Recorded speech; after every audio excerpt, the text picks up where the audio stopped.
이 데모크리토스라는 사람은 이 비슷한 시기의 철학자예요.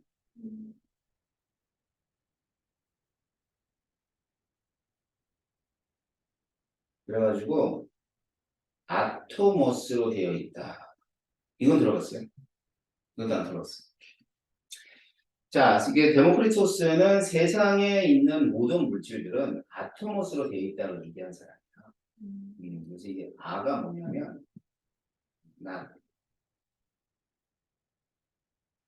토머스가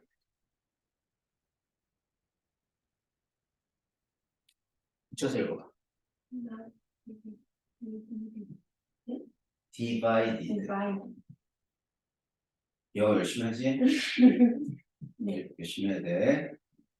not divided. 그러니까 not divided는 뭐냐면 나눠지지 않는 이런 뜻이야. 알겠지? 그래서 이제 나중에 여기서부터 나온 어원이 어텀이라는 어원. 어텀의 어원이 아토무스야. 어텀이 문제는 아니지. 원자를 어텀이라고 했잖아. 자, 그래서 이제 화학은 이와 같이 기원전에 이런 사람들이 얘기를 하게 되고요. 근데 실제로 화학이 역사 300년이라고 그랬죠. 화학이 시작된 건 1789년도. 이제 여기 이제 라부아제라는 사람이 있어요. 이 라부아제가 질량 보존의 법칙을 발견을 해요. 그러니까 어떤 화학 반응 전후에 질량이 보존된다. 그러니까 어떤 물질을 만들 때 그 원소들이 있을 거 아니야. 이 원소들은 생성되거나 소멸되지 않는 거지. 그러니까 수소가 하고 산소가 만나서 물을 만들어. 근데 이 수소가 그대로 같은 질량으로 물에 들어가 있는 거야. 알았어요? 네. 그럼 이제 이런 걸 갖다 얘기하면서부터 이제 화학이 시작을 합니다. 그러니까 라부아제가 화학의 아버지라고 합니다. 그러면은 기원전에서 1786년이니까 대략 몇 년 되냐? 대략 2000년이 넘지. 이 중간이. 그지? 그 2000년 동안에 그럼 화학을 안 했냐? 그렇지 않고요. 이 당시는 연금술이라고 했어요. 연금술 알죠? 사기꾼들. 금 만들어주겠다. 뻥을 치고 막 다니고 막 그랬죠? 사자를 사자. 근데 이제 연금술이라고 하는 이런 어떤 사술들을 펼치고 다닐 때, 이 사람들이 얘기했던 물질과, 그러니까 물질은 뭐로 되어 있냐 했을 때 이 사람들이 뭐라고 했냐면, 플로, 지스톤, 설. 들어봤어요? 안 들어봤어요? 불꽃설. 안 들어봤어요, 이것도? 네. 자, 지금 들어왔네요. 네. 이게 지금 뭐냐면은, 자, 현재 봐봐. 종이를 태우면 뭐가 남지? 제가 남지. 종이가 무거워요? 제가 무거워요? 종이가 무겁지. 그러니까 이 사람들이 뭔가를 태우면 재가 남으니까 나머지는 다 날아갔잖아. 네. 근데 그 날아가는 게 플로지스톤입니다. 그러니까 이거 다 플로지스톤이에요. 다 모든 물질. 그래서 얘를 태우면 어떻게 돼? 당연히 얘가 플로지스톤이 날아가니까 가벼워진다라고 얘기하는 거예요. 그런 거 불꽃설이라고 그래요. 근데 안 되는 게 있었어. 금속은 태우면 무거워져. 그러니까 마그네슘 같은 것도 잘 타거든.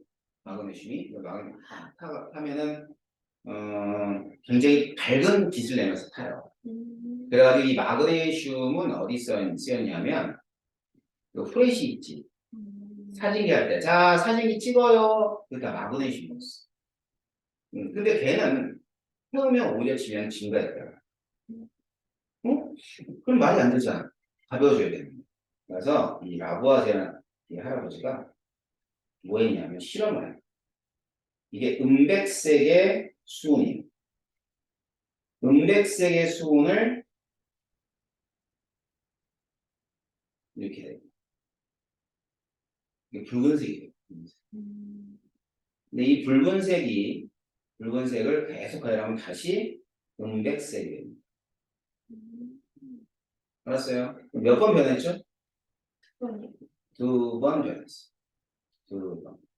알았지? 그럼 2번 변했단 말이야. 그럼 2번 변했으니까 얘하고 얘의 질량을 딱 측정해 본 거야. 하나도 안 변한대. 맞지?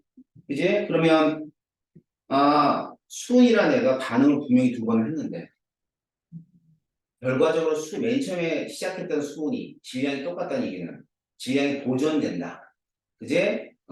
수은이라는 물질은 수은이라고 하는 이런 물질은 생성되거나 소멸되지 않는 거지. 그래서 발견한 게 질량 보존의 물질.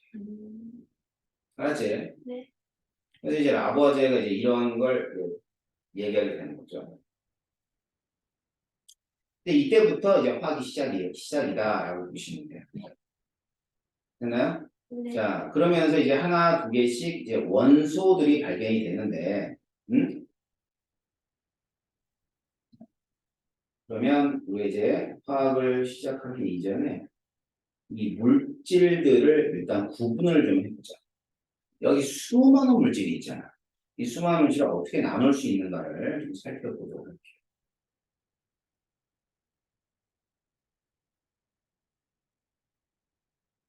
자, 물질은요,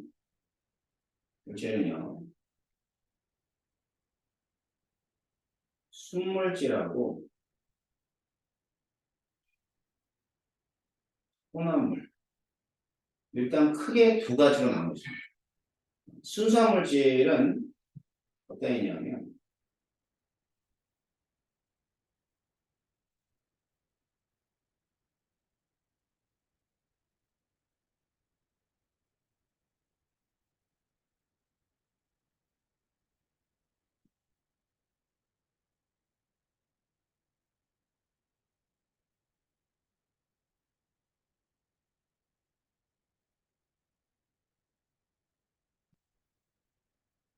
자, 이렇게 얘기해요.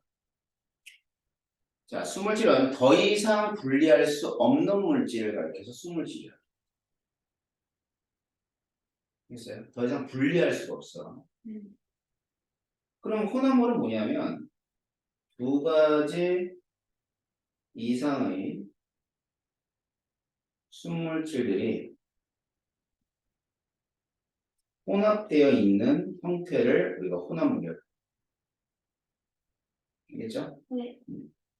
그래서 이러한 혼합물은 이제 요것만 한번 균일 혼합물.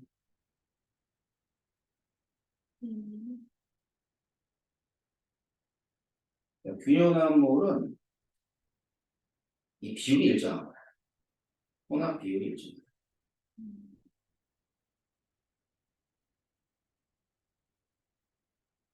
예를 들어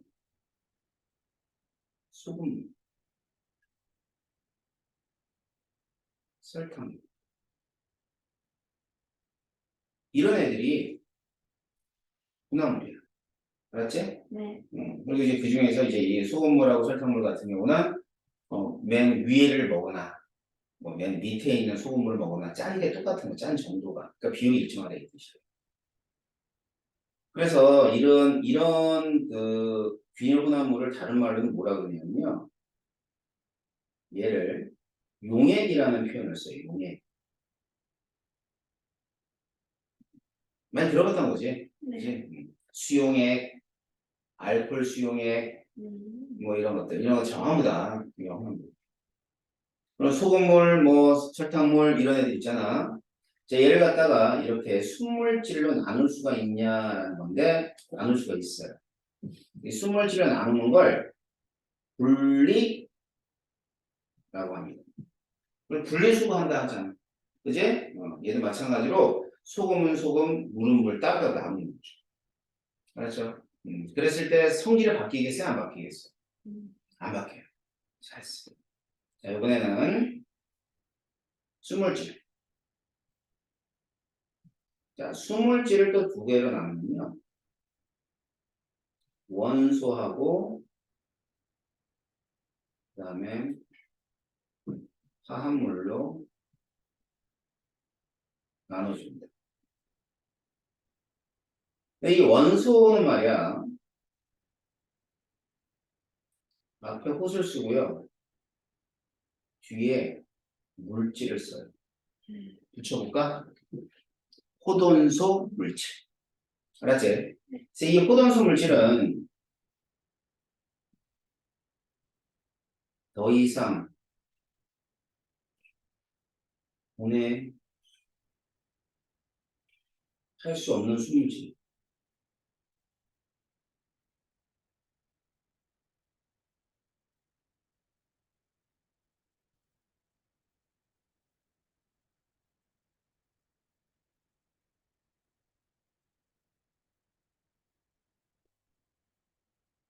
야, 그래서 이 더 이상 그 분해할 수 없는 이 수물질이 이제 이렇게 자연계 있겠죠. 어떤 애들이 있을 거냐면 얘도 두 가지로 나누게 되면 금속하고 비금속으로 나누죠. 자, 그럼 이제 금속이라 그러면 철, 나트륨 알아요? 네. 뭔지 모르지만 알겠죠. 네. 들어는 맞죠. 네. 그다음에 산소도 알아요. 수소도 알고요. 네. 염소는 어때요? 염소요? 네. 들어오긴. 들어보긴 했어요. 여기 이런 애들이 이제 자연계의 호돈소 물질로 다시 말하면 원소로 이렇게 존재를 하는 겁니다. 알겠죠? 네. 그러다가 얘네들이 서로 만나서 뭘 하냐면 이제 반응을 해요.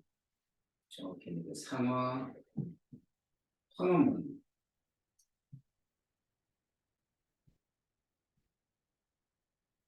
그렇게 되면 이제 이게 되는 거야.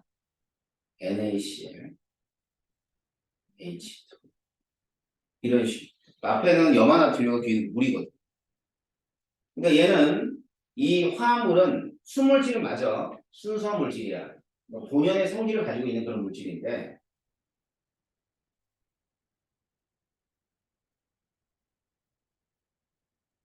두 가지 이상의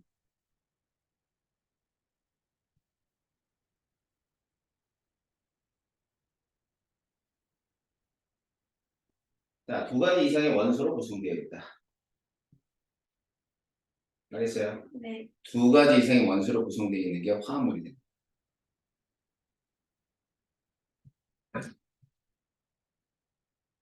자, 그래서 이제 이러한 화합물들을 다시 이렇게 호돈소 물질로 이렇게 나눌 수가 있거든요.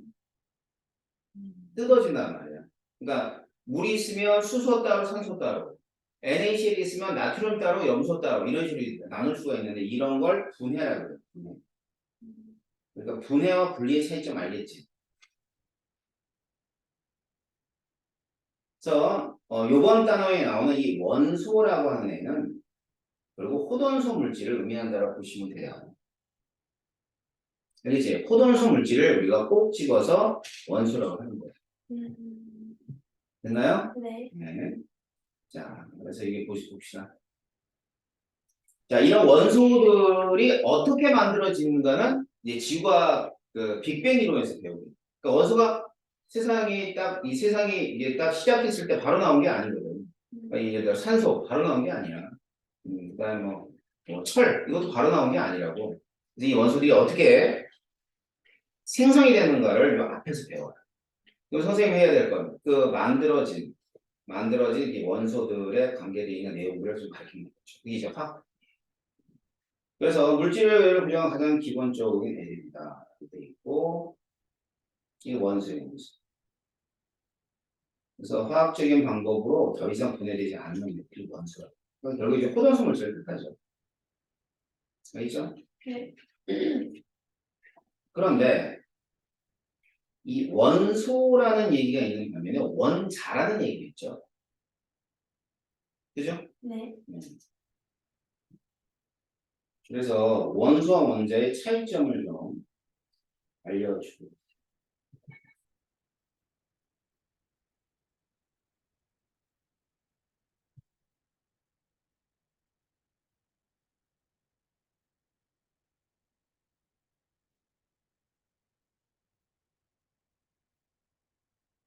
원소와 원자. 일단은 원소하고 원자에서는 우리나라 그러니까 한글로 썼을 때는 왠지 비슷한 말 같죠. 그렇지 않냐? 원소 원자.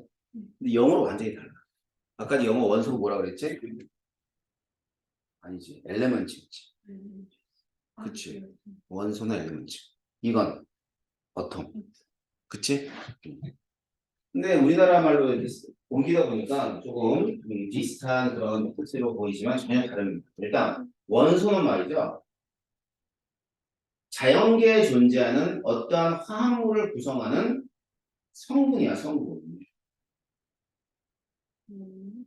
성분. 그러니까 얘는 이런 종류의 원소들에 의해서 만들어진 물질이야라는 걸 뜻하는 거고, 원자는 입자니까 얘는 개수를 갖다 세아릴 수 있는. 예를 들까? 예를 들어서 자, 물이라는 물질이 있고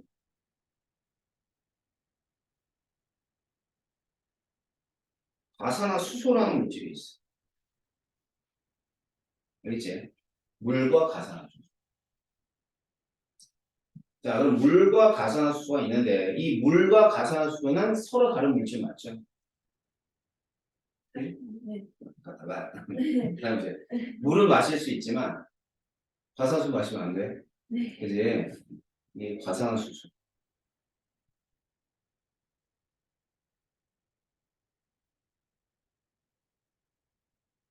예를 이제 수업하다가 생소한 단어가 들리면 그건 뭐예요? 물어봐야 돼. 네. 알았지? 네. 좀 몰라. 나중에 뭐 알게 되겠지. 그러면 안 돼. 네. 이게 내가 한 말은 아니고 어떤 학자가 그랬는데 과학은 단어의 학문이다. 이게 어떤 뜻이냐면 우리가 이제 과학이라는 분야를 공부할 때는 책을 읽을 때는 우리가 평상시에 쓰던 단어를 쓰진 않지. 과학 용어가 있잖아. 네. 오죽하면 과학 용어 사전이 따로 있겠니? 그러니까 그 과학 용어 사전에서 나오는 얘기들을 선생님이 설명할 때 쓰고 현지도 그런 소리를 듣는단 말이야.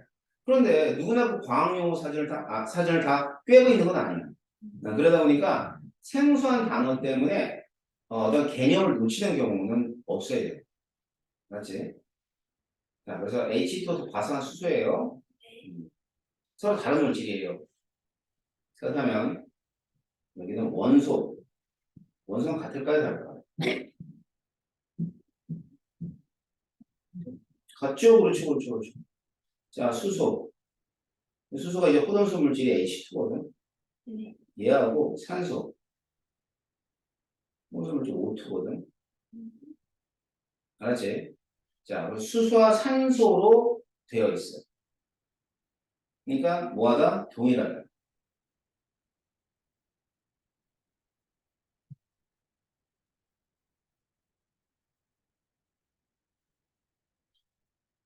자, 그 다음 원자.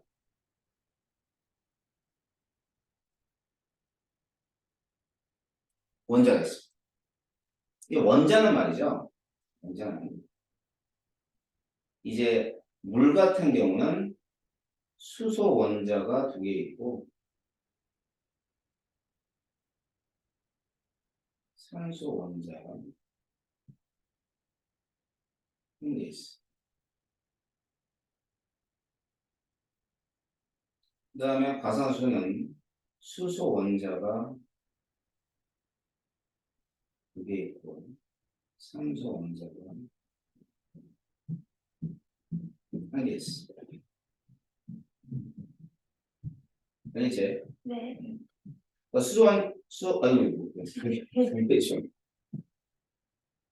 초등학교 안 나와가지고 개수를 못 써.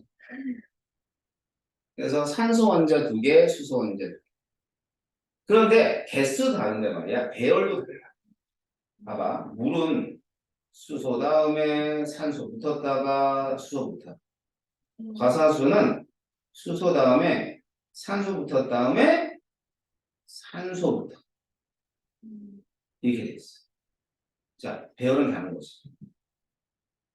이제 비스무리한 것 같은데 전혀 다르지. 순서가 수소, 산소, 수소, 수소, 산소, 산소.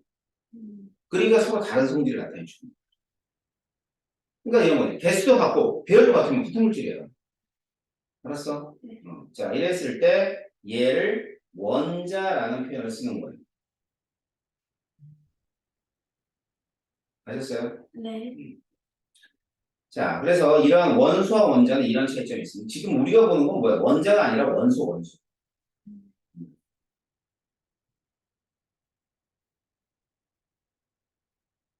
그래서 원소는 보는 것처럼 한 종류의 성분으로 되어 있는 수물질을 의미한다. 이게 이제 포던 수물질이에요.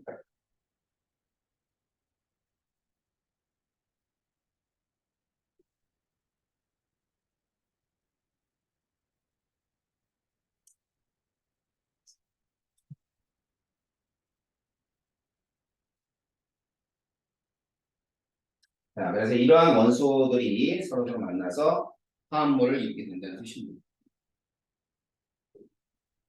그럼 이 원소들을 우리가 이제 뭐 예를 들어 산소, 뭐 옥시즌 이런 식으로 옥시즌 이런 식으로 이제 영어를 써서 나타내주기 힘들잖아. 좀 기호를 만든 거지.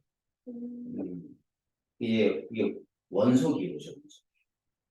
알았죠? 그래서 이 원소 기호를 이런 나열해 주는 걸 우리가 주기호라 그래요. 아셨어요? 네. 주기율이 뭔지? 그럼 이제 주기율이 세상에 나오게 된 어떤 그 배경이 있어야 될 거 아니야. 맞지? 그 배경이 있을 텐데 그 배경을 역사적 순서대로 쭉 한번 선생님이 설명해 드릴 겁니다. 쭉 잠시 쉬었다. 알았죠? 이 100분 수업이라, 100분 수업이라 한 4, 50분 한 다음에 좀 쉬고, 그 다음에 알았죠? 네. 이제 좀 알아먹겠어요? 재미있을 것 같아요? 재미는 없을 것 같아? 네. 혜진 쌤이랑 수학 오래 했어? 꽤 오래됐어?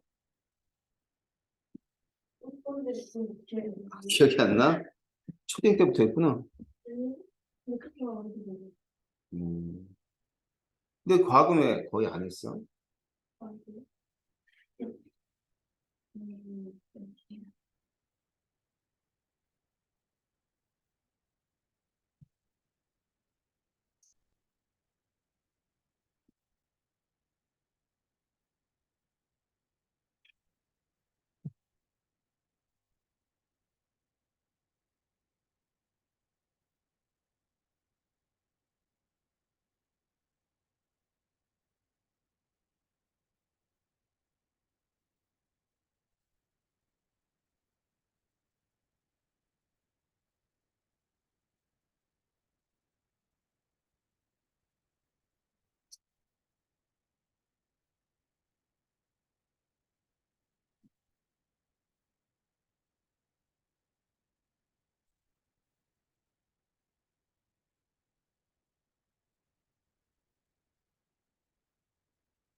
분량.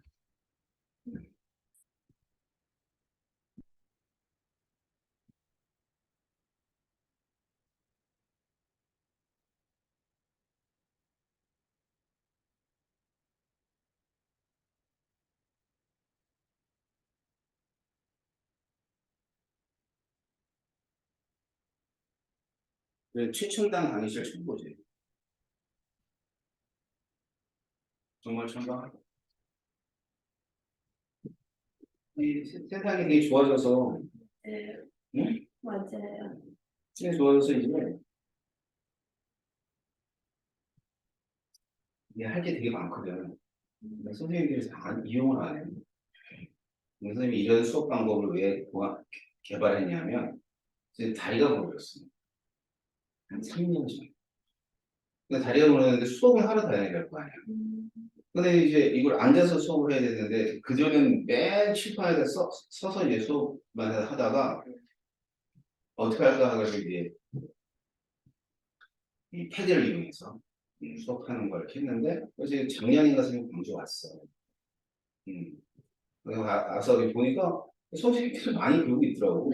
그래서, 그래야 다행이다. 자, 볼게요. 이제 우리는 주기율이라는 주기율을 배우긴 했죠. 예, 주기를 배우긴 했는데 간단하게 역사를 좀 알려주는 그런 단원이야. 근데 역사가 이제 그냥 나오진 않았겠죠? 맞죠? 아니, 주기율이 그냥 나오진 않았을 거야. 그래서 그 되베라이너라는 사람이 있어. 되베라이너. 이 되베라이너는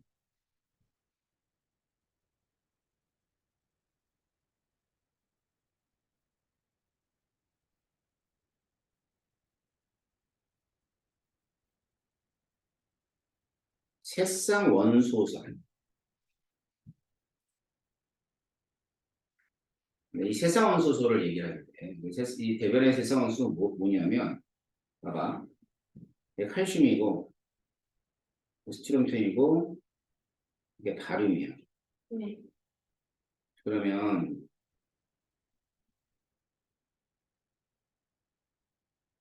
원자량 있잖아. 원자량이 40.8, 그 다음에 87.62, 137.33. 그러니까 질량이라고 생각하면 돼. 응? 그 원자량이 이제 무엇인가는 나중에 좀 배우겠지만 질량이라고 생각하는 게 제일 쉬워. 이걸 이제 데브라이너가 이 세 개를 묶어가지고 이렇게 얘기를 하면서 이 질량 관계에 어떠한 질량들이 어떤 관계가 있을 것이다라고 생각한 거야. 어떻게 해보냐면 데브라이너가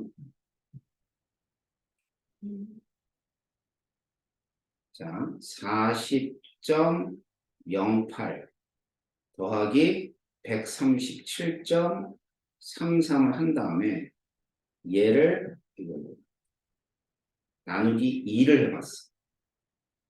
88.705. 아까 그 두 번째 있던 애가 얼마였지? 87.6이었지. 비슷한 비슷. 비슷해요. 그렇죠. 그렇죠. 이런 관계가 있구나라는 걸 이제 대별해내고 밝히게 됩니다. 알았지? 네. 근데 이것만 그런 게 아니라 그런 게 아니라 이제 밀도도 있어요. 밀도. 밀도가 있는데 이거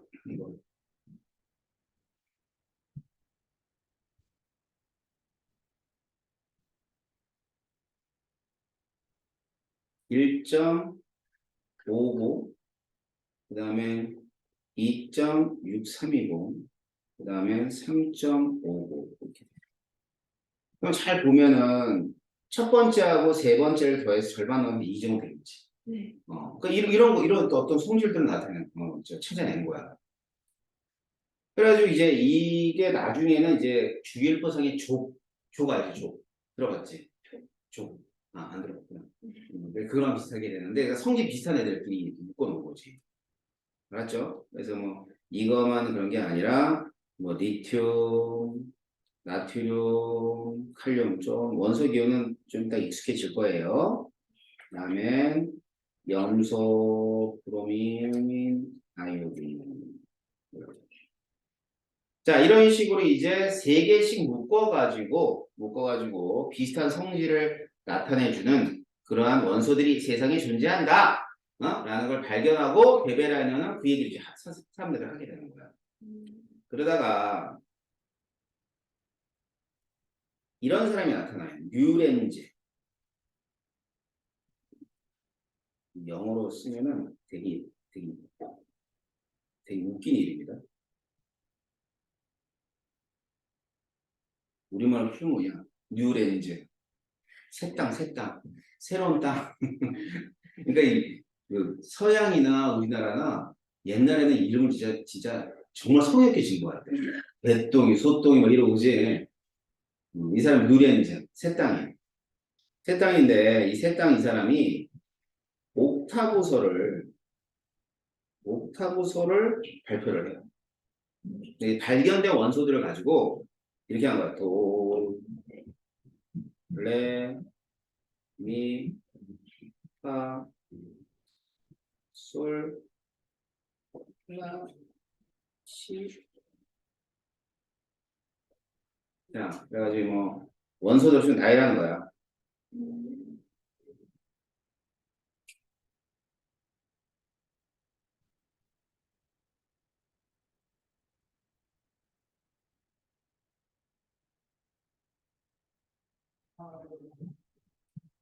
기타 등등 이렇게 쭉 나열을 하는 거죠. 알았지? 그러니까 도레미파솔라시 도레 할 때 그 레 보니까 리튬 나트륨 아니고 성질이 비슷한 애가 이렇게 있는 거죠. 그러니까 여덟 번째마다 새로운 성질, 비슷한 성질의 원소들이 나타나게 된 거야. 뭐 지금 보면 굉장히 신박하죠. 맞죠? 그 당시는 개무시당한 거야. 왜 개무시당했을까? 이거 화학이잖아. 화학에다 뭘 갖다 접목을 시켰어? 음악을.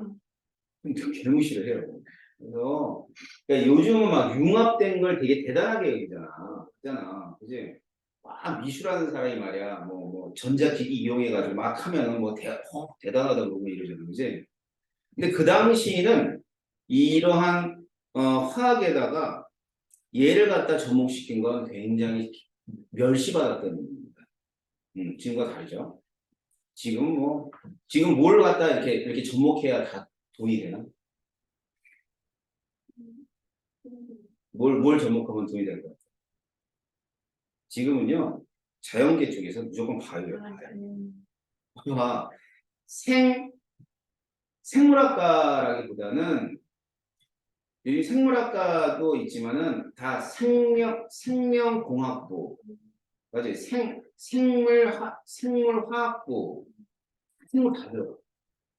옛날에 농대였거든? 농대 무슨 뭐, 농학과였어. 농학과 없어, 이제 요즘에. 바이오, 농생물학과. 그러니까 바이오가 다 들어가. 그러니까 바이오가 들어가면 다 돈이 되지. 그래서 선생님 이제 전공이 바이오케미야. 생화학. 그지? 네. 그리고 이제 바이오 피직스가 있어. 생물리학과. 그지? 그 다음에 바이오 매스메릭스가 있어. 이건 생수학과. 신기하지 않냐? 바이오 매스메릭스 처음 듣지? 그지? 바이오 피직스는 처음 들을 수 있어. 근데 바이오캠은 원래 좀 오래된 그 분야인데 바이오 수학과, 생수학과. 이 생수학과에서 뭘 하지? 선생님 이제 대학원 다닐 때 이 그러니까 수학 그 사무실이 선생님 그 건너편에 있었어. 그래가지고 얘네들은 뭐 되게 궁금한 거야. 분명히 바이오 매스메릭스인데 쟤는 뭘 하지? 그래서 나 갔어. 야, 니네 뭐 배우냐? 뭐 연구하냐? 물어봤어. 근데 신박해. 유전 알지, 유전. 네. 유전자 지도 알지. 그지? 이 유전자 서열을 행렬 알아? 행렬? 네. 행렬로 풀어. 규칙성을 찾는 거야. 그래서 대박이지, 그지? 그래서 이야 재밌겠다. 뭐 모르고 하면 돼. 그냥 내가 해보는 거래. 근데 없어졌나 봐. 어느 순간인가 사라진 것 같아. 아무튼 예전에는 근데 멸시받았다 그랬어. 그래가지고 유래 있는 사람이 이렇게 있다가 근데 이제 그 어떤 주기적인 어떠한 그 간격으로 성질들이 반복이 된다는 어떤 의미가 있겠죠. 그러다가 맨델레프 사람, 맨델레 들어봤어요? 아니요. 한 번도 안 들어봤어요? 이제 지금은 원소가 몇 종이 있냐면 100까지 나옵니다. 118, 뭐 이 정도. 되게 많죠. 그죠? 근데 이제 매년 하나씩 더 늘어나요. 왜냐하면 인공 원소들이 있어요. 사람들이 임의로 만드는 원소들 때문에 늘어나는데 그 당시는 원소가 63종 정도 있었어요. 발견된 게. 그래서 이거를 이제 이 63종을 원자량 순으로 배열합니다.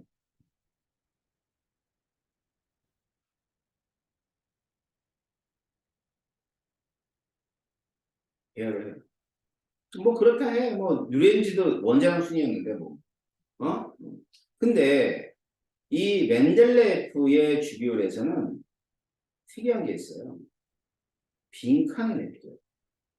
자, 지금 몇 종이라고 그랬지? 100종이 넘는다 그랬지? 네. 63종이잖아. 그럼 많이 부족할 거 아니야. 근데 이제 이 사람이 주기율표를 막 이게 만들려고 했을 때 발견되지 않은 쪽에다 빈칸을 냅둔 거야. 그래가지고 이제 보면 이게 뭐냐면은 이게 멘델레프의 주기율이에요. 일단 영어는 아니죠. 위에가 영어가 아니잖아. 이게 러시아. 음. 근데 이제 밑에 있는 거 이제 원소 기호예요. 그럼 보면은 여기 물음표 보여? 네. 이 물음표를 왜 갖다 놨냐면 앞으로 발견될 것이다. 이렇게 빈칸을 냈던 거예요. 빈칸. 지금은 모르겠대. 지금은 난 모르는데 전부 다 앞으로 발견될 애들을 갖다 빈칸을 냅둬서 표현해 줘. 알았어요? 네. 근데 이제 그 이후에 발견됐을 거 아니야. 발견돼가지고 이 맨델레프가 이제 예상했던 그 원소들이 나오고 그 예상했던 원자량하고도 비슷하대. 그럼 이제 대단한 사람이지. 예견했어. 알았지? 네. 그래서 이 사람한테 야, 너 대단하다. 노벨 화학상을 줘요. 그런데 죽었어. 못 받아. 그러니까 노벨상은 살아있는 사람들한테 주는 건지 알아요? 노벨 살아있는 사람을 줘. 그러니까 이 사람 아무 위대한 업적이 있어도 죽고 나면 이 사람한테 안 줘. 왜 안 주냐면 이게 노벨상의 의미가 이런 거거든. 야, 너는 대단한 사람이야. 그러니까 앞으로 내가 노벨이라는 사람이 이렇게 축적해 놓은 돈을 줄 테니까 네가 인류를 위해서 연구를 더 많이 해. 라고 주는 겁니다. 근데 되게 웃긴 게 옛날에도 100만 불이었거든. 지금도 100만 불. 근데 옛날 100만 불은 어마무지한 돈이었지. 지금 100만 불도 어마무지해요. 13억 되잖아. 그런데 이제 연구하는 사람 입장에서 13억은 돈이 아니야. 사실은. 그냥 1년 동안에 뭐 100억 정도 쓴다 그러면 쉽게 써요. 연구하는 사람들은. 그러니까 그 정도 연구한 돈이 많이 들어가요. 너 이번에 코로나 할 때 느꼈지. 우리나라 백신 한참 뒤에 만들어진 거 알지? 이유는 뭘까? 한 가지야. 돈이 없어. 이게 백신을 막 빨리 만들려면 돈이 필요한데 뭐 화이자 같은 어마무지한 큰 회사는 천문학적 숫자의 돈을 투자를 해서 백신 만들었잖아. 근데 그 사람 걔네들이 그걸 만들고 나서 본전을 다 뽑아요. 근데 이제 맨 처음 쏟아볼 때 돈이 있어야 될 거 아니에요. 그럼 이제 공적 자금을 쏟아보려니까 나라에 또 돈이 없는 거야. 나라 돈을 쓰려니까. 그러니까 우리나라는 늦게 만들 수밖에 없었던 거야. 그래서 내심이 이랬어. 코로나 퍼질 때 우리나라가 한 건 하겠다. 나 우리나라 과학기술 과학자들 믿거든. 되게 똘똘해요. 선생님 되게 멍청한데 나도 선생님도 저기 미국에서 공부할 때 지니어스 소리 들었어. 난 평범한 머리야. 애들이 뭐 미국 애들이 막 이렇게 문제 풀어주잖아. 그럼 유아 지니어스 막 이러고 막 띄워주고 막 이랬어. 근데 나보다 머리 좋은 사람이 얼마나 많아. 그래서 나는 대신 우리나라 이번에 한 건 하겠다. 백신 제일 먼저 만들겠다. 라고 생각했는데 아니었죠. 왜? 돈이 문제죠. 자본주의에서는. 그래서 멘델레프는 이제 노벨상을 못한 좀 불운의 그런 과학자 중에 하나입니다. 하지만 이 사람은 빈칸을 이용해서 이제 한마디로 얘기하면 이 멘델레프의 주기율은 이런 의미를 가지고 있어. 최초의 주기율. 그렇죠? 네. 어떤 과학사에서는 최초의 주기율이라는 그런 의미를 가지고 있고요. 그 다음에는 이제 모즐리라는 사람이 있어요. 모즐리. 이 모즐리라는 사람은 현대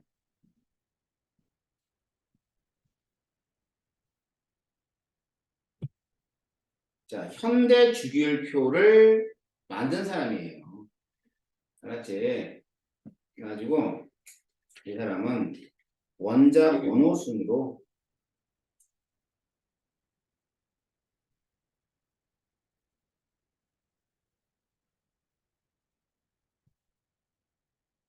배열합니다. 차이가 있네요.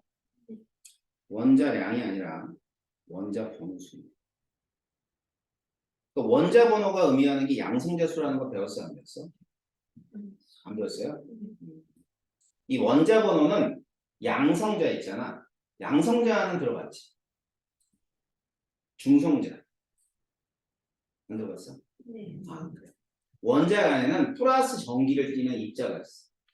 그 양성자라고 그러는데 그 양성자의 개수대로 배열하는 거야. 이 모듈이라는 사람은. 이 모듈리도 천재예요. 20살 때 아마 옥스퍼드 대학을 졸업을 하고요. 20살 때. 대박이죠? 20살 때 졸업을 하고 28살 때 죽어요. 이제 갈리폴리라는 그 갈리폴리 전투라고 있어. 세계 제1차 대전에 나오면 굉장히 큰 전투인데 거기서 무려 25만 명이 죽어. 그 중에 하나가 모질이었어. 그래가지고 이 계보를 보게 되면 그 유명한 그 과학자들이 있어. 보니, 러더퍼드니 이런 사람들이 있는데 이 모질리가 그 러더퍼드라는 유명한 학자의 제자였다. 그래서 이 러더퍼드가 굉장히 슬퍼해요. 그러니까 뭐 제자를 잃은 것도 잃은 거지만 똘똘한 애를 잃었잖아요. 그래서 세계 1차 대전이 끝난 이후에 2차 대전 때는 과학자들은 전부 다 전쟁에 못 나가게 해요. 손해가 심하잖아. 나라의 손해가. 그래서 과학자들을 어디에 투입시키냐면 이제 전쟁 무기 만드는 데 투입시키죠. 그래서 영화 같은 데 보면 1차 대전하고 2차 대전의 무기는 하늘과 땅 차이예요. 근데 2차 대전 때 쓰던 무기들이 아직도 지금도 팔려요. 그러니까 그 정도로 그 무기가 어마무지한 속도로 발전했어요. 그러니까. 근데 역시 과학자들 아니면 세상을 어떻게 할 수가 없어. 그지? 네. 과학자의 한 사람 뿌듯하죠. 뿌듯한가? 무기가 좋아진 게? 그건 아닌데. 아무튼, 그래가지고요, 이 모질리라는 사람은 이런 현대 주기율표를 만들게 됩니다.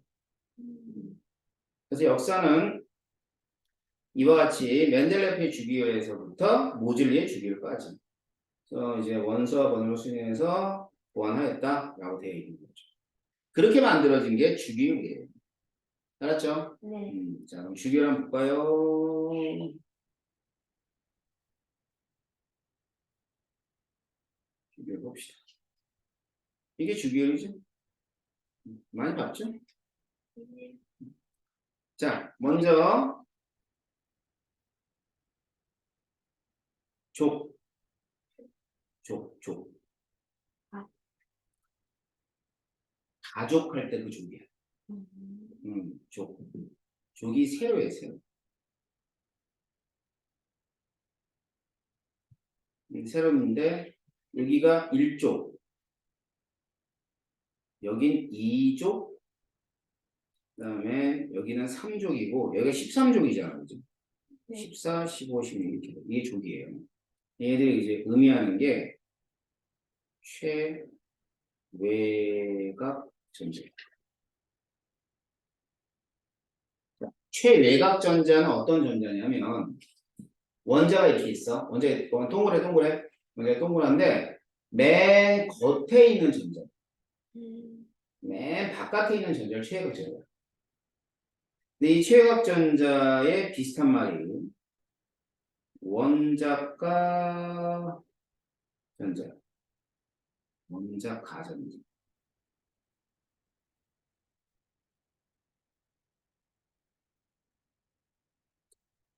원자가 전자.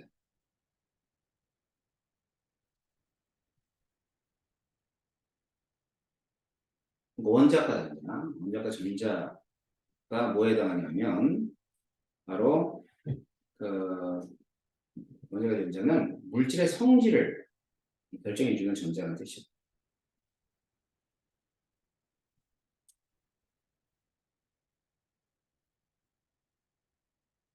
성질을 결정.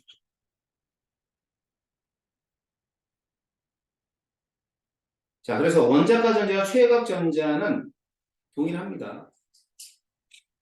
같은 말이야. 같은 개수라고. 자, 1족이야. 한 개. 그럼 맨 바깥 껍질에 한 개라는 한 개. 2족은 두 개. 그럼 쭉 가보자. 이거 몇 개라는 뜻일까? 아니고요. 2를 빼고 3. 왜 2를 붙였냐면 원래는 여기가 3A고 3B였어. 헷갈리지? A, B는니까. 그러니까 그냥 13을 한 거예요. 근데 13개를 의미하는 게 아니라 얘는 3개를 의미해요. 원자과 전자. 최외곽 전자도 3개. 이해돼? 네. 14족은? 네. 17족은? 7개? 그렇지. 18족은? 네. 그렇지. 그런데 원자과 전자와 최외곽 전자가 개수가 같아. 딱 하나만 달라. 18쪽. 18쪽은요.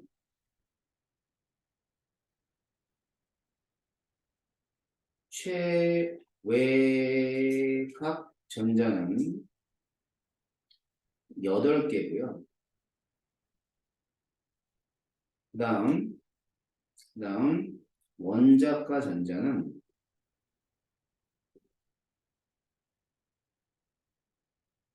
0개.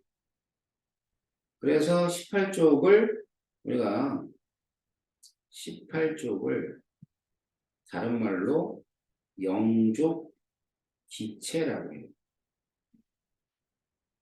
자, 왜 그런가 이제 잘 들어봐. 자, 맨 마지막 껍질이 8개로 꽉 채워져 있어. 근데 얘가 이제 뭐라냐면 반응을 안 해. 그럼 반응을 안 한다는 뜻은 이 원자과 전자들이 이제 이 마지막 껍질에 있는 전자들이 막 반응을 해야 되거든. 그래야 반응을 하는데 얘는 반응 전혀 안 해. 그래서 마지막 껍질 8개가 있지만 반응하지 않는 이유는 여기 그 다음 껍질의 전자가 0개이기 때문이야. 그래서 영족이야. 알았어요? 네. 그래서 영족기체라고 합니다. 그래서 영족기체라서 얘는 비활성 기체다.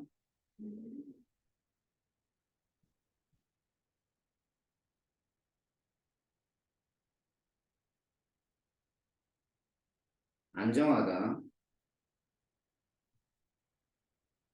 반응하지 않는다.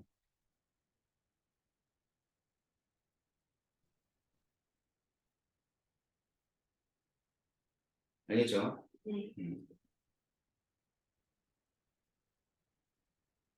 자, 그래가지고 뭐 이렇게 해서 18쪽은 이런 식으로 얘기할 수 있다는 겁니다. 분위기 알겠죠? 네. 자, 그러면은 같은 족일 때를 동족이라고 해요. 동족.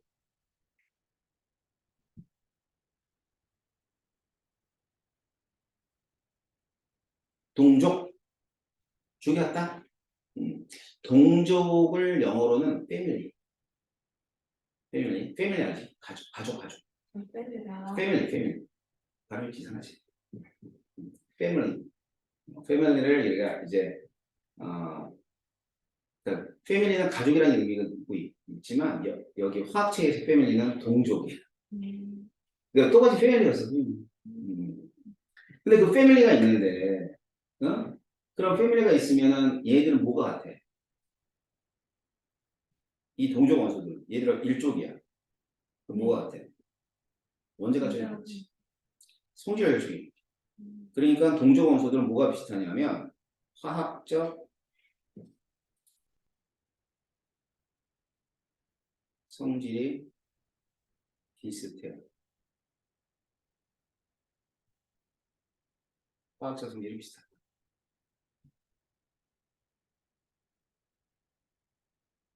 그래서 금방 일족이라고 했죠. 얘는 화학적 성질이 비슷해요. 그럼 봐봐. 우리가 이제 패밀리 네임이라고, 패밀리 네임 알지? 패밀리 네임. 성. first name, last name 알잖아. first name, 이름. last name, 성 아니? 그럼 뭐라 그래? 성을 영어로 뭐라 그래? 몰라서 모르겠지. 아, 그랬어요? 네. 그러니까 이제 성을 영어로는 이제 last name이라고 하기도 하고, family name이라고 하기도 하고, given name이라고 하잖아. 그지? 뭐 아무튼. 자, 아무튼 이제 성이 있어요, 성. 그죠? 그러면 일족을 통틀어서 뭐라 그러냐면, 전부 다 알칼리 분수.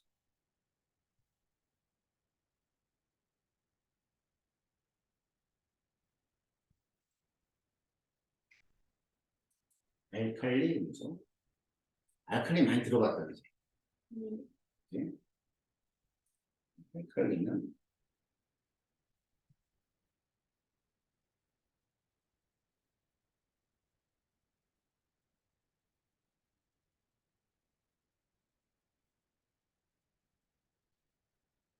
이런 뜻이 있어. 물에 잘 녹는 염기라는 뜻이야. 그럼 알칼리 금속들은 공통적으로 물에 잘 녹아. 그러면서 염기성을 띠어. 그러니까 알칼리 금속이라는 거죠. 이해됩니까? 네. 그 다음에 이족을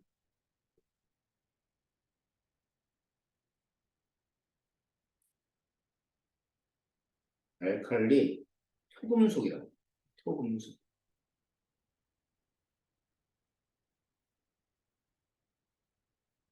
알죠? 알칼리 토금속. 좋아요.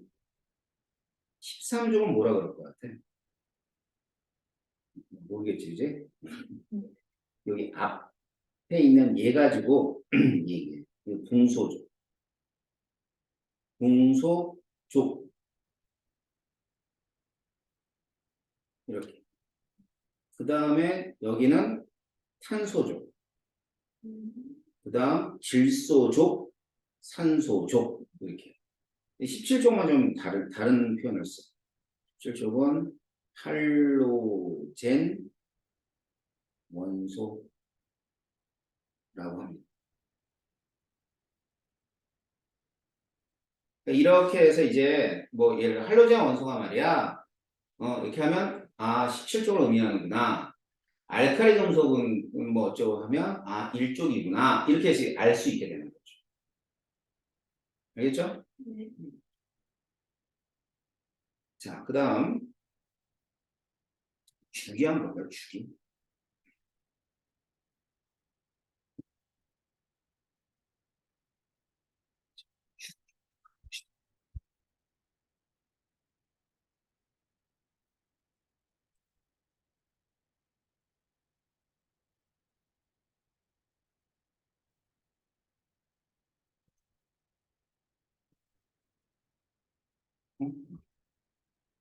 뭐죠?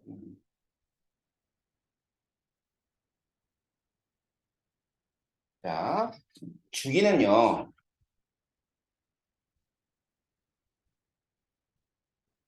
가로줄을 뜻해. 가로.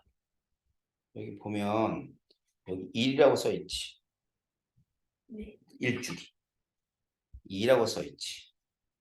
2주기, 3주기 이런 거예요. 그래서 이 주기가 의미하는 건 뭐냐면 의미하는 건 이 전자들이 있는데 사람들이 생각하기에 전자들이 이렇게 껍질처럼 이렇게 되어 있다. 그러니까 전자는 뭔지 알지? 이제 그래서 이건 전자 껍질수예요.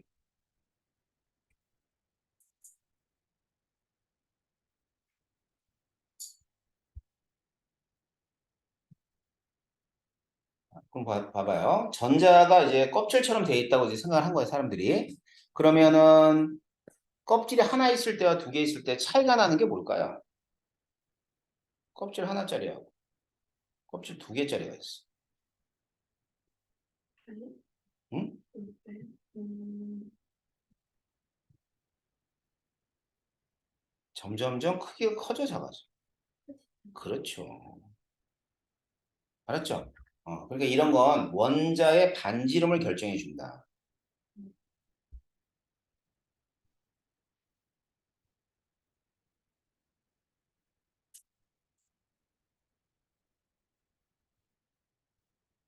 영향을 주는. 아셨죠? 자, 그러고 나선 이 주율표에서 이제 모든 선생님들이 요구하는 게 하나 있는데 1번에서 20번까지는 꼭 기억을 하세요라고 이제 여러분들한테 이제 욕을 하는 거예요. 외우라고.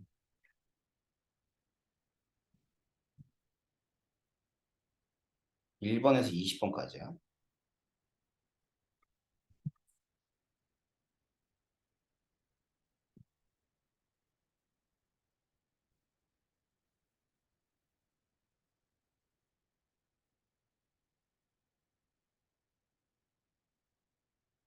20번까지 좀 외우세요. 뭐 이래요. 근데 순서대로 외우는 것도 좋고, 응? 근데 이제 그거보다는 생각해봐. 순서대로 외우는 것도 좋겠지만 어느 정도 이렇게 화학을 좀 열심히 하다 보면 17번 뭐예요? 16번 뭐예요? 9번 뭐예요? 2주기 14조, 3주기 15조 툭툭툭 원소 튀어나와요. 그래야지만 좀 빠르게 문제를 풀 수가 있어. 알았지? 근데 그렇게 되기에는 아직 좀 이르죠? 잘 봐주시면 되고 일단 외우기 이걸 20번까지 외우는 것도 중요하지만은 이렇게 나누었을 때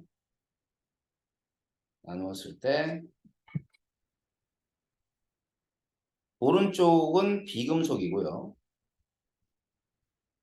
왼쪽은 전부 다 금속이네, 금속. 알겠죠? 이게 이제 금속과 비금속으로 나눌 수 있는 게 더 중요해요. 자, 그럼 봐봐요. 금속과 비금속을 나눌 수 있어야 된다 그랬는데 그 전에 이제 이 원소들이 이게 호동수 물질들이잖아, 그지? 그러니까 수소라는 호동수 물질이 있는데 걔네들이 기호가 H인 거야. 근데 얘들이 이제 호동수 물질 자연계에서 이런 물질들이 어떻게 존재하는가를 제가 조금 보여드릴게요. 자, 봐봐. 자, 이게 주기율이에요.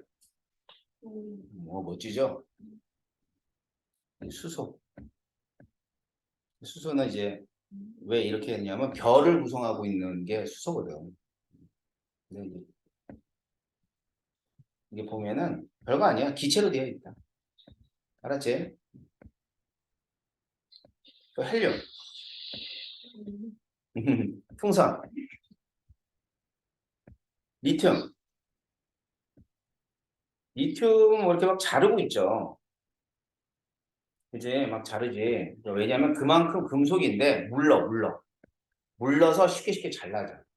그걸 이제 보여주고 있는 거고. 이 베릴륨도 그냥 금속이에요.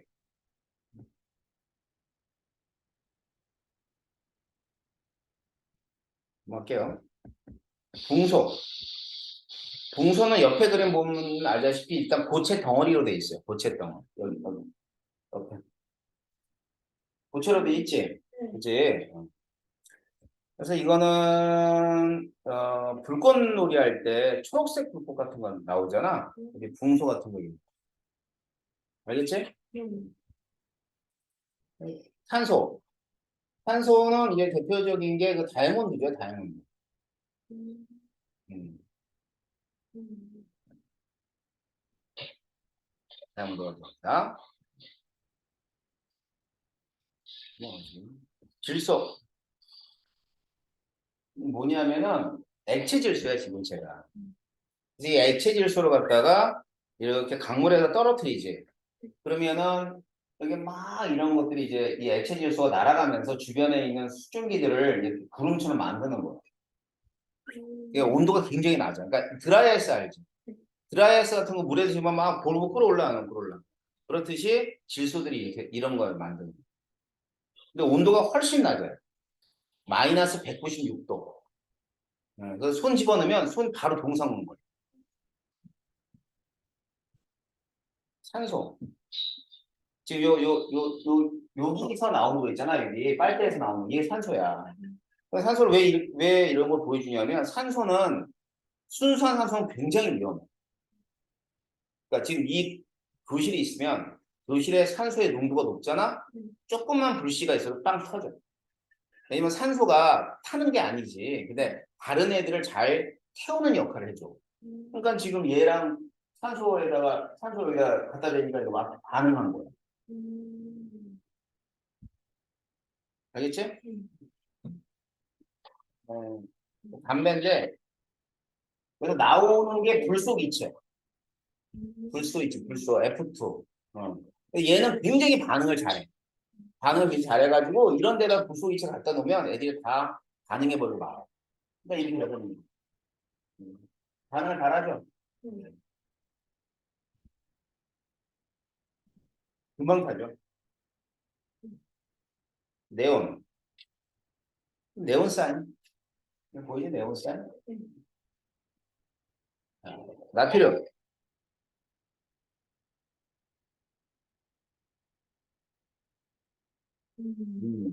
그러니까 물과 아까지 내가 물에 잘 녹는다 그랬는데 실제로는 물에 녹는 게 아니라 반응을 하는 거야.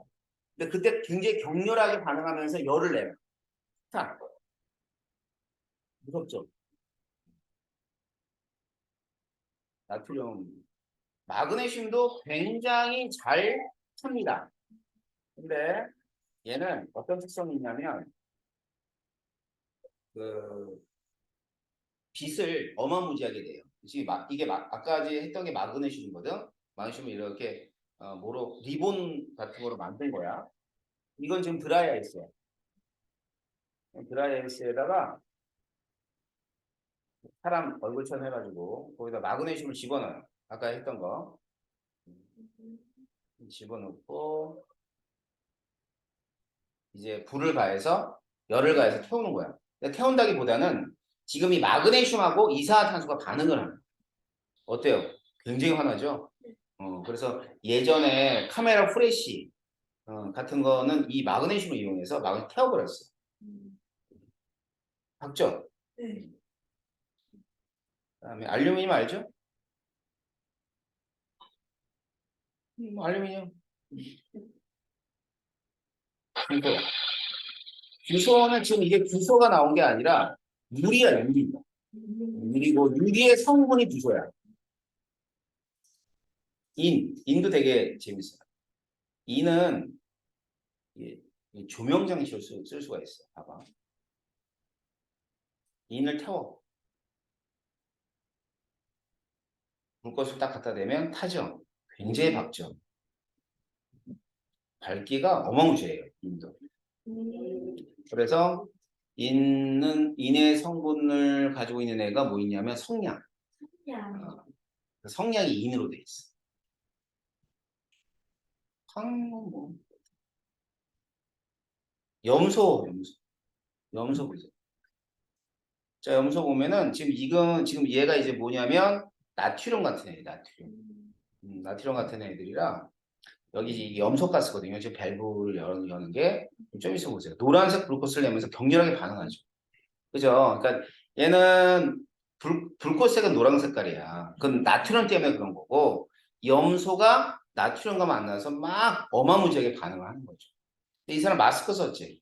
네. 이제 왜냐면 염소가 독가스야. 그래서 이거는 흡입하면 죽어요. 뭐 아르곤,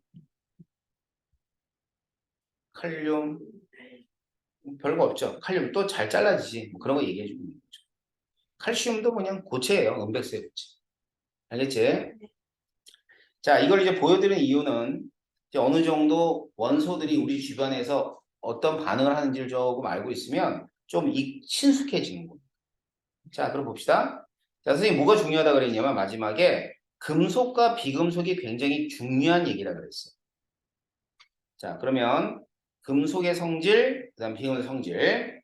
자, 먼저 금속. 광택이 있다. 잘 통한다.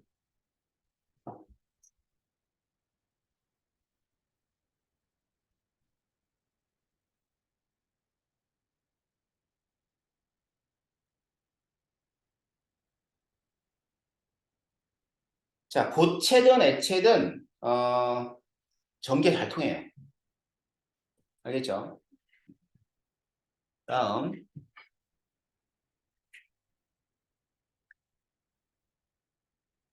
금속은 자, 녹는 점이 멜팅 포인트고 끓는 점이 볼링 포인트야. 자, 멜팅이 뭔지 알지? 녹는 거지. 볼링은 끓는 거지. 그래서 제가 이렇게 쓰면은 멜팅 포인트고 볼링 포인트라는 걸 알면 돼요. 네. 얘가 비교적 높아요. 한마디로 잘 녹거나 잘 끓지 못한다는 뜻입니다. 그러니까 뭐로 존재하겠니? 대부분은 고체. 네. 근데 수온은 뭐 액체죠. 알았죠? 네. 그 다음에 외부에서 힘을 가하면 모양이 잘 변해. 그러니까 뭐 힘성, 퍼짐성. 자, 뽑힘성은 뭐냐면 철사 생각하면 돼. 철사. 길게 뽑아지잖아.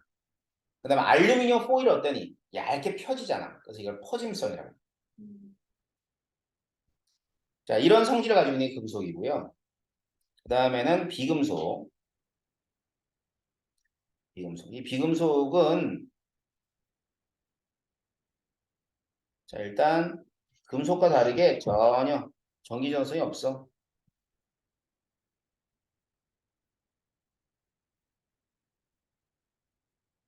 없어요. 다음 분자라고 들어봤어. 분자?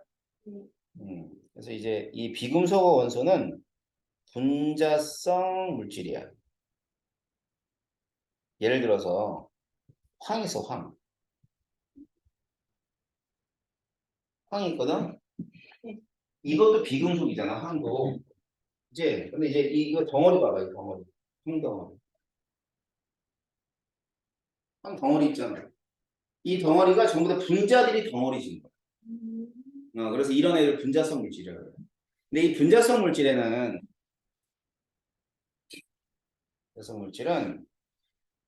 분자 간의 인력이 존재하는데 그 분자 간 힘이 그렇게 크지가 않아요. 약해요. 약하다. 자, 약하다 보니까는 그 25도씨에서 기체로도 존재할 수 있어요. 물론 고체 있는 애들도 있어. 근데 이제 기체로 존재할 수 있는 애들은 이렇게 돼 있는 이제 분자성 물질인 비금속들이 가능해. 그러니까 이 주기율표상에 나와 있는 애들 중에 여기 봐봐. 얘들은 싹 다 거의 다 고체야. 근데 여기는 뭐 예를 들어 질소 기체잖아. 산소도 기체고 플로린도 기체거든. 그러니까 기체들이 존재할 수밖에 없는 게 힘이 약해서 그래. 알았죠? 네. 예. 그래서 이제 금속과 비금속의 일반적인 성질들 확인하시면 될 것 같습니다. 알았죠? 네. 예. 그래서 내일 오면 이제 또 다른 얘기로 진행을 할 거예요. 그래서 오늘은 여기까지만 진행을 할게요. 교재 가지고 오시면 되고 숙제는 내일 이후에 숙제가 나갈 거예요. 알았죠? 교재 사가지고 오면 자, 수고 많이 했어요.